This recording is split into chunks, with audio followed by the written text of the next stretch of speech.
Assalamualaikum warahmatullahi wabarakatuh. Perkenalkan, nama saya Sofiatur Rohma, NIM 21202268.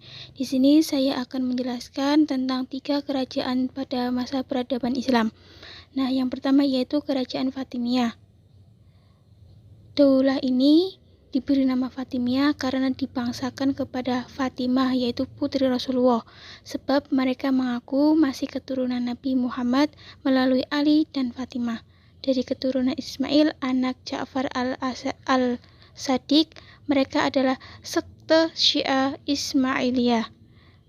Nah, pada masa Abdullah Asy-Syi'i berusaha mengumpulkan kekuatan dengan sejumlah besar tentara untuk membebaskan Ubaidillah al-Mahdi dari penjara. Mendengar pasukan besar tersebut, Gubernur Daulah Abbasiyah untuk Afrika melarikan. Kesempatan itu dapat dipergunakan Ubaidillah al-Mahdi keluar dari penjara dan kemudian dilantik oleh pendukungnya untuk menjadi pemimpin. Mereka mendirikan Daulah Fatimiyah pada tahun 297 Hijriah. Dengan demikian, secara resmi berdirilah Daulah Fatimiyah di Maroko memakai gelar khalifah terbebas dari pemerintahan Daulah Abbasiyah di Baghdad. Nah, pada mulanya pusat ibu kota Daulah Fatimiyah adalah di Maroko, agar mereka terbebas dari pengejaran Daulah Abbasiyah yang menjadi musuh mereka karena letak Maroko itu jauh dari jangkauan Baghdad, sehingga Khalifah Daulah Abbasiyah Baghdad pun tidak bisa berbuat apa-apa.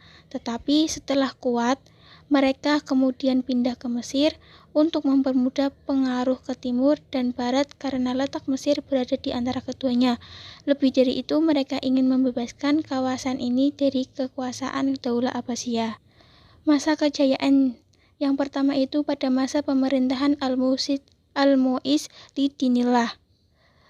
Pada masa Khalifah Al-Mu'izz Lidinillah, Daulah Fatimiyah mengalami kemajuan pesat. Dia melakukan perluasan wilayah Daulah Fatimiyah sampai ke negeri Syam atau Syria dan Palestina. Juga namanya disebut di atas mimbar di negeri Hijaz, Makkah, Madinah, sebagai lambang dari kekuatan Daulah Fatimiyah ketika itu. Panglima besarnya Jauhar al-Khatib telah berhasil membangun ibu kota Daulah Fatimiyah atau Al-Qahirah atau Kairo di pinggiran barat Sungai Nil. Untuk selanjutnya, ibu kota Daulah Fatimiyah berpindah dari Maroko ke Kairo. Demikian juga dia membangun istana untuk tempat tinggal Khalifah Al-Mu'izz Lidinillah. Selain itu, Panglima Jauhar al-Khatib membangun perguruan tinggi Al-Jami Al-Azhar, dan Khalifah Mu'izz Lidinillah meresmikan Universitas Al-Azhar tersebut pada tanggal 7 Ramadan tahun 972 Masehi. Pada mulanya, kurikulum yang diterapkan di universitas tertua di dunia itu adalah berdasarkan mazhab Syiah aliran Ismailiyah. Dan pada masa pemerintahan Al-Aziz Billah, beliau dapat mewarisi sumber kekayaan negara dari ayahnya yang dapat dipergunakannya untuk lebih mengembangkan Daulah Fatimiyah. Selain beliau banyak lagi membangun istana, juga Universitas Al-Azhar semakin dikembangkan sehingga mampu menyediakan asrama bagi mahasiswa dengan gratis. Demikian juga makan dan pakaian mereka disediakan oleh negara sehingga mahasiswa dapat berkonsentrasi penuh menekuni kuliah mereka.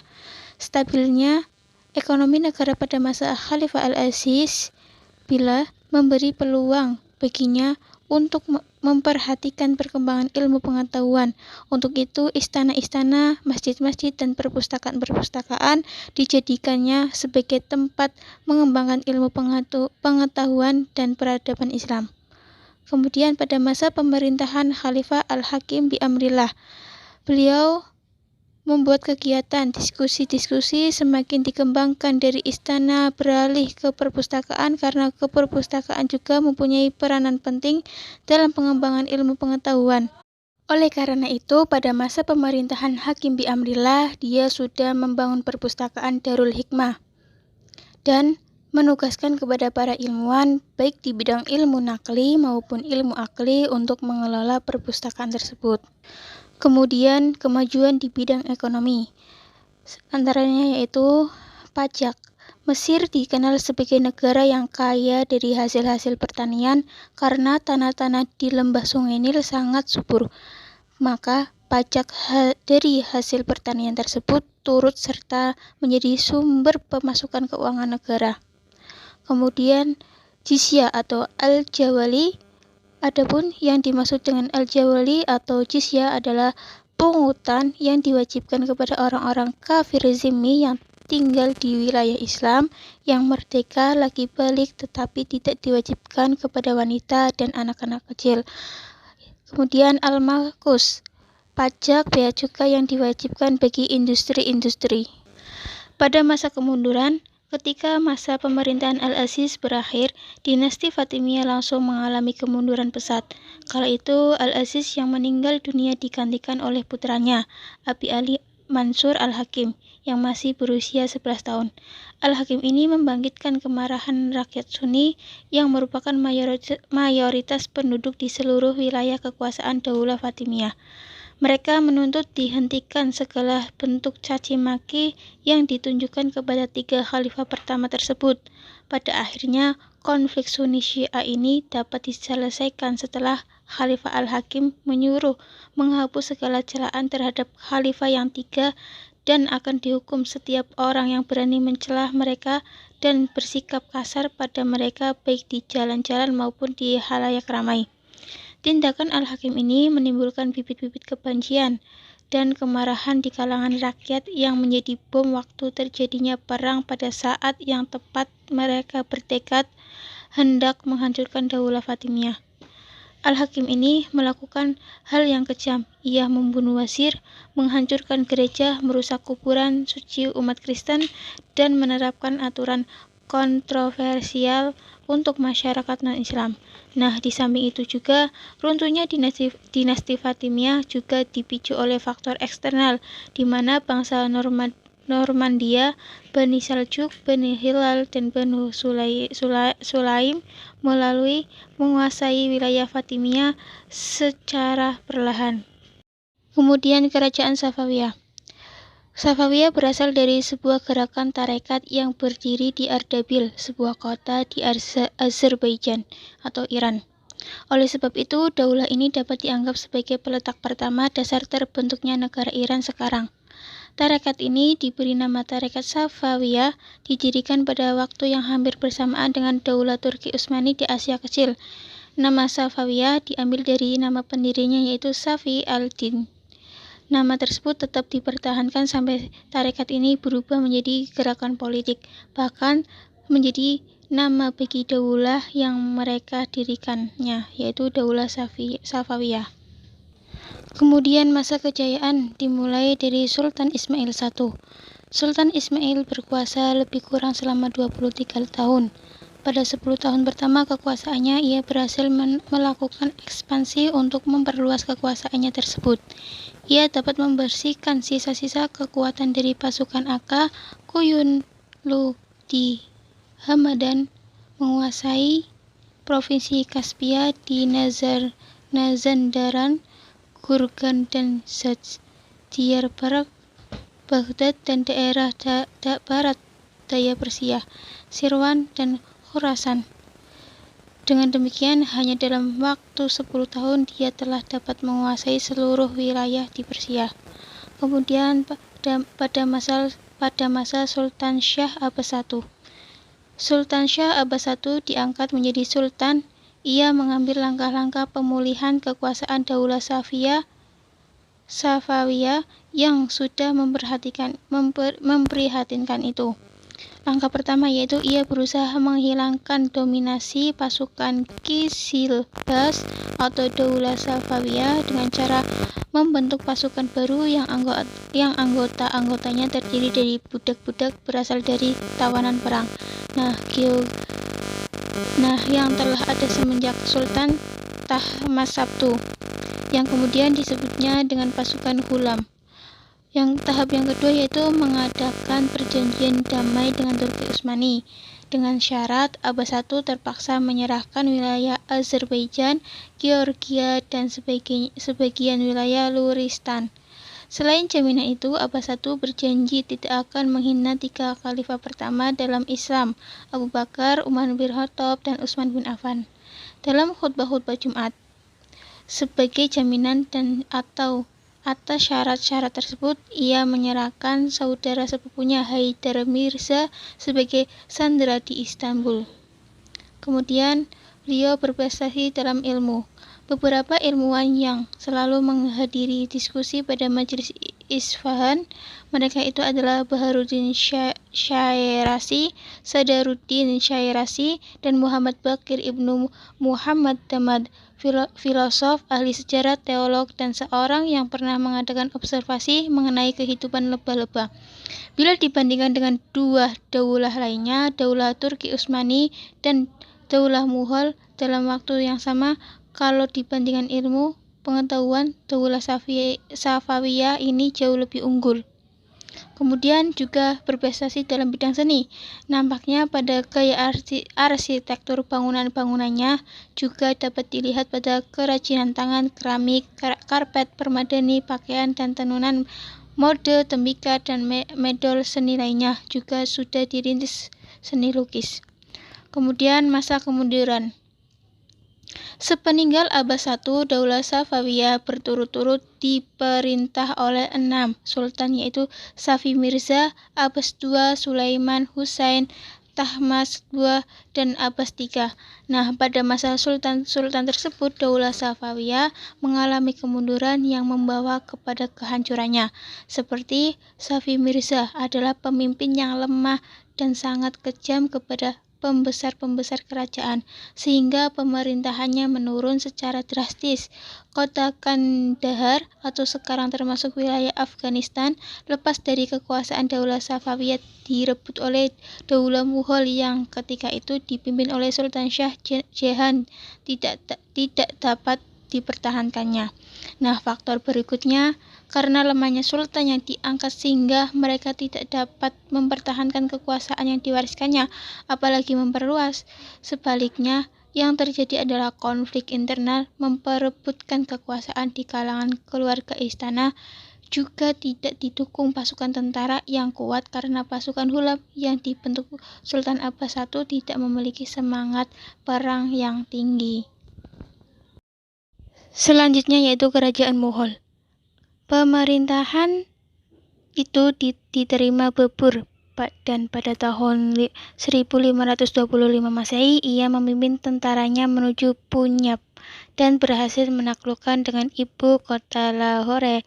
Kemudian Babur melanjutkan ekspansinya menuju Delhi. Pada tanggal 21 April 1526 Masehi terjadilah pertempuran yang sangat dahsyat di Panipat. Ibrahim bersama ribuan tentaranya terbunuh dalam pertempuran tersebut. Babur memasuki kota Delhi sebagai pemenang dan menegakkan pemerintahan Mughal di sana. Dengan demikian berdirilah Daulah Mughal di India.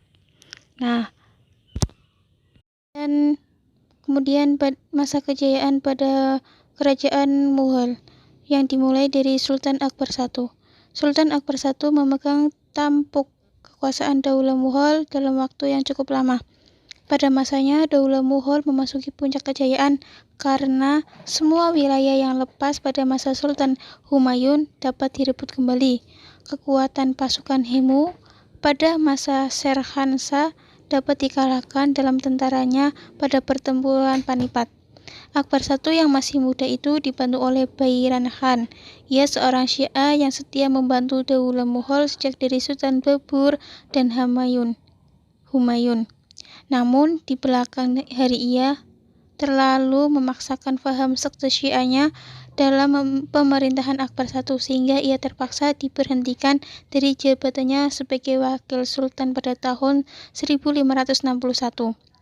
Sultan Akbar I yang perkasa itu berhasil meneruskan program ekspansinya ke sebelah selatan, utara, barat, dan timur. Ke sebelah selatan, ia berhasil menaklukkan Malwa pada tahun 1561, Chundar, Kerajaan Godhon, Chittor, Rantabar, Kalinjar, Gujarat, Surat, Bihar, dan Bengal. Kemudian ia juga melakukan ekspansinya ke sebelah utara utara, timur, dan barat. Kejayaan-kejayaan yang telah dicapai Sultan Akbar I masih dapat dipertahankan oleh 3 sultan sesudahnya, yaitu Sultan Jahangir, Shah Jahan, dan Aurangzeb. Karena 3 sultan penerus Sultan Akbar tersebut masih terhitung sultan yang besar dan kuat, setelah mereka bertiga, kemajuan Daulah Mughal tidak dapat dipertahankan lagi oleh sultan-sultan berikutnya. Pada masa pemerintahan 3 sultan ini, orientasi politiknya lebih banyak diarahkan pada mempertahankan keutuhan kekuasaan yang ada, kemudian pada pembangunan ekonomi lewat pertanian, perdagangan, dan pengembangan budaya, seni, dan arsitektur. Kemudian kemajuan pada Daulah Mughal atau Kerajaan Mughal yang pertama yaitu kemajuan di bidang ekonomi. Daulah Mughal dapat melaksanakan kemajuan di bidang ekonomi lewat pertanian, pertambangan, dan perdagangan. Di sektor pertanian, hubungan komunikasi antara petani dengan pemerintah diatur dengan baik. Pengaturan itu lewat lahan pertanian. Ada yang disebut dengan dah, yaitu merupakan unit lahan pertanian yang terkecil, dan beberapa dah bergabung dengan pargana yaitu desa. Komunitas petani dipimpin oleh seorang mukodam, maka melalui para mukodam itulah pemerintahan berhubungan dengan petani. Pemerintah mematok bahwa negara berhak atas sepertiga dari hasil pertanian di negeri itu. Kemudian kemajuan di bidang seni budaya.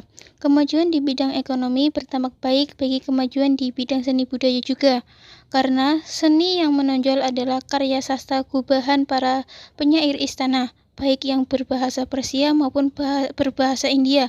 Penyair India yang terkenal adalah Muhammad Jayasi, seorang sastrawan sufi yang menghasilkan karya besar yang berjudul Padmayat, berisi tentang kebajikan jiwa manusia. Pada masa Aurangzeb, muncul seorang sejarawan bernama Abu Fadl dengan kerajaannya Aini Akhbari, berisi tentang sejarah kerajaan Mughal berdasarkan pemimpinannya. Selama 1,5 abad, India di bawah Daulah Mughal menjadi salah negara adikuasa. Ia menguasai perekonomian dunia dengan jaringan barang-barangnya yang menguasai Eropa, Timur Tengah, Asia Tenggara, dan Cina.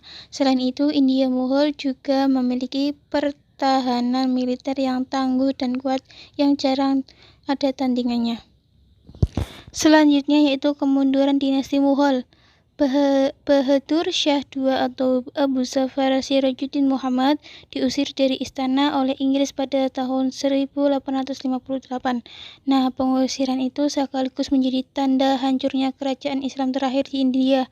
Sebelum Bahadur Shah II dipaksa angkat kaki dari istana, tanda-tanda kemunduran dinasti Mughal sudah tercium sejak Sultan Aurangzeb tutup usia. Pemimpin setelah Sultan Aurangzeb dianggap lemah dan abai terhadap urusan pemerintahan. Gaya hidup yang mewah oleh para pemimpin juga membuat anggaran kerajaan terus menyusut. Di dalam tubuh keluarga kerajaan terjadi perebutan kekuasaan antara anak-anak Bahadur Shah yang turut membawa kerajaan itu menuju kehancuran. Nah, perebutan itu dimenangkan oleh Jahandar Shah.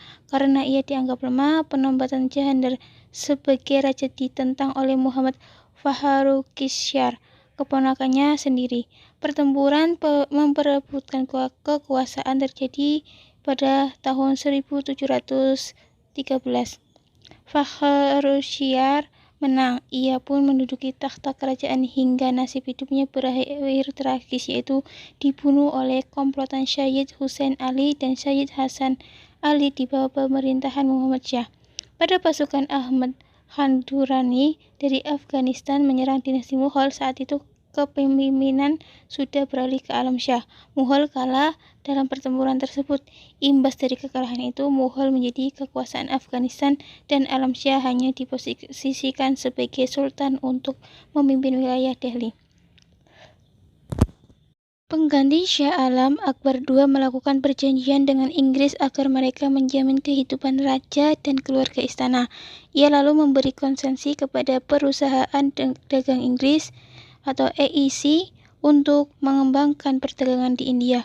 Menurut Badri Yatim, dalam sejarah peradaban Islam, perjanjian yang ditekan oleh Akbar II sama saja menyerahkan kekuasaannya ke tangan Inggris, meskipun kedudukan dan gelar Sultan masih dipertahankan. Nah, anak Akbar II atau Bahadur Shah II yang tak lain Abu Zafar Sirajuddin Muhammad menentang perjanjian itu.